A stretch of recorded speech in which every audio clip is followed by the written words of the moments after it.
नमस्कार मित्र हो. मी एक अपील आपले आवडते सीएम साहेब श्री देवेंद्र फडणवीस देवाभाऊंना करतो आहे. मुख्यतः बेसिकली जे फ्रीहोल्डचे जे प्रीमियम्स आहेत ते कमी करण्यासंदर्भात आहेत आणि ही जी फ्रीहोल्डची जी प्रोसेस आहे ती खूप सोपी करण्याचं माझं अपील आहे. या अपीलमध्ये मी का त्यांना असं म्हणतोय की कमी करायला पाहिजे, तर मी एक RTI केला होता मुंबई शहरासाठी आणि त्यामध्ये मी जे फाइंडिंग्स केले ते तुमच्या पुढे ठेवतोय आणि मग आपण समजून घ्या की आम्ही कमी करण्यासाठी का मागतोय. 19ला नॉर्म्स आले, त्याच्यामध्ये 15% हे होतं, पण ते खूप जास्ती होतं म्हणून आम्ही अपील केलं. एक RTI मी केला होता 2022च्या सुमारास वगैरे, आणि त्यात असं दिसून आलं की फक्त 2च सोसायटीज फ्रीहोल्ड झाल्या. जे आहे फ्रीहोल्ड करण्याचं ते फार कमी आहे. म्हणून आम्ही त्यांना त्यावेळेस एकनाथ शिंदे होते आणि राधाकृष्ण विखे पाटील होते, त्यांना आम्ही अपील केलं की तुम्ही 5% करा, म्हणजे सोसायटीजना ते परवडेल.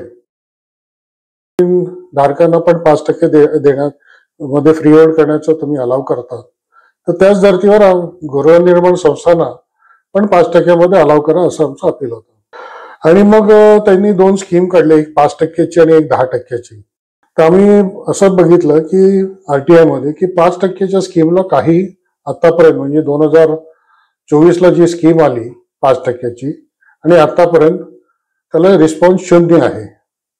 आणि 10%ला जवळजवळ 62 त्याच्यानंतरचे फ्रीहोल्ड झालेले आहेत. तर आता हे 0 का असावं, 5%ला 0 का असावं, तर त्याच्यामध्ये असलेले अटी शर्तीमुळे ज्या प्रॅक्टिकल आहेत. काय आहेत त्या शर्ती? त्या शर्ती म्हणजे तुम्ही सेल्फ रिडेव्हलपमेंट करायला पाहिजे, हा एक कंडिशन होती. ते तुम्हाला 2 वर्षांमध्ये सुरू करायला पाहिजे आणि ते नाही केलं तर अजून 2 वर्ष एक्सटेन्शन मिळेल. आणि त्यामध्ये नाही केलं तर तुमचा स्टेटस हे परत जे काही होतं म्हणजे लीज असेल किंवा वर्ग 2ची जमीन असेल त्यामध्ये परत टाकलं जाईल आणि पैसे जे तुम्ही दिलेले आहेत ते पूर्णच्या पूर्ण जप्त करण्यात येतील.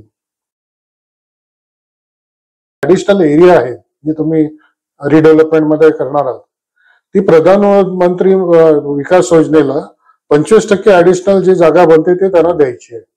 तर ह्या इल कन्सिव्ड आणि इम्प्रॅक्टिकल कंडिशन्समुळे त्याला रिस्पॉन्स नाहीये. दुसरं म्हणजे जे 10% मध्ये 62 जणांचं हे आहे, ते जर आपण बघितलं तर 3000 मुंबईत सोसायटी आहेत, त्यामध्ये 62 हे फारच एकदम कमी फिगर्स आहेत.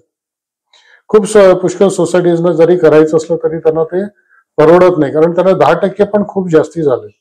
आणि त्याच्यामध्ये पण जे कोणी बिल्डर्स असतील तेव्हा त्यांनी बिल्डरच्या थ्रू केले असतील असं सगळं झालेलं आहे. आणि त्याच्याशिवाय अजून एक कंडिशन म्हणजे मेंबरशिप ट्रान्सफरची कंडिशन, जी एक व्हायोलेशन म्हणून पकडली जाते. त्याच्यामध्ये सोसायट्यांचा खूप वेळ जातो. गृहनिर्माण संस्थांना हे पेपरवर्क खूप अवघड जातं. प्रत्येक मेंबरकडनं ज्यांनी ट्रान्झॅक्शन झालेलं आहे, ज्यांचं वडिलोपार्जित प्रॉपर्टी ट्रान्सफर झाली आहे, त्यांचे पेपर बनवून शासनाला सबमिट करून त्याचं अप्रुव्हल करून घ्यावं लागतं आणि ते झाल्यानंतरच मग त्यांना फ्रीहोल्ड प्रोसेसमध्ये अलाव केलं जातं. तर हे सगळं खूप म्हणजे काढूपणा असतो आणि त्याच्यामध्ये मग सोसायटीना खूप ओढाताण होते, त्यांना ते जमत नाही.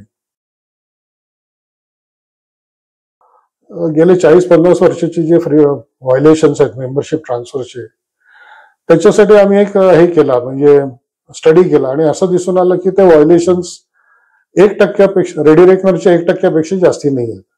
तर तुम्ही 1% पाहिजे तर रेडी रेकनर लावा आणि पाहिजे तर व्हायोलेशन्स पूर्णच्या पूर्ण माफ करून टाका. दुसरी गोष्ट म्हणजे काही जमिनींना ती मेंबरशिप व्हायोलेशनची कंडिशन नाही आहे, पण तुम्ही त्याच्यावरती GR काढलेला नाही आहे. विशेषतः मी ज्या जमिनी आहेत ज्यांना SP चिडचं जे सुप्रीम कोर्टचं जजमेंट आलंय त्यांना जे कंडिशन्स आहेत त्याच कंडिशन्स वरती जमिनी इतर लीज आणि वर्ग 2ला दिलेल्या आहेत. म्हणजे ज्या जमिनी इंडिव्हिज्युअल प्रायव्हेट ट्रस्ट ऑर्गनायझेशनला दिल्या आहेत आणि नंतर सोसायट्या झाल्या आहेत त्यांना सुप्रीम कोर्टने सांगितलं की तुमच्या ज्या मेंबरशिप ट्रान्सफरच्या कंडिशन्स किंवा जी आर लागत नाहीत. पण त्याचा जी आर निघालेला नाहीये, त्याच्यामुळे शासनाचे अधिकारी हे त्याच्यावरती सांगतात की तुम्हाला मेंबरशिप ट्रान्सफर करावं लागेल. तर त्यासाठी त्या सोसायटीजना तुम्हाला एक माफी नाही पण एक त्याचा एक जी आर काढून त्या सोसायटीनं त्याच्यातनं वगळण्यात दिलं पाहिजे. 3-4 गोष्टी आहेत. म्हणजे एक तर फ्रीहोल्डची जी प्रक्रिया आहे ती सोपी करण्याची आहे. फ्रीहोल्डचे जे दर आहेत आज 5% आणि 10% जे आहेत, तर 5%वरचे कंडिशन्स पूर्ण काढून टाकण्याची गरज आहे. 10% जर करायचंच असेल तर त्या इतर जमिनी आहेत ज्या गृहनिर्माण संस्था नाही आहेत पण रहिवासी आहेत त्यांना 10% करा. प्लस कमर्शियलच्या ज्या जमिनी आहेत त्यांना एक 15 किंवा 20% फ्रीहोल्ड करायला द्या. आज जे तुम्ही दर लावतायत ते परवडत नाही आहेत. मुंबईचे रेडी रेकनर रेट खूप वरती गेलेले आहेत आणि त्यामुळे त्यांना रिस्पॉन्स पण आता हळूहळू कमी होईल.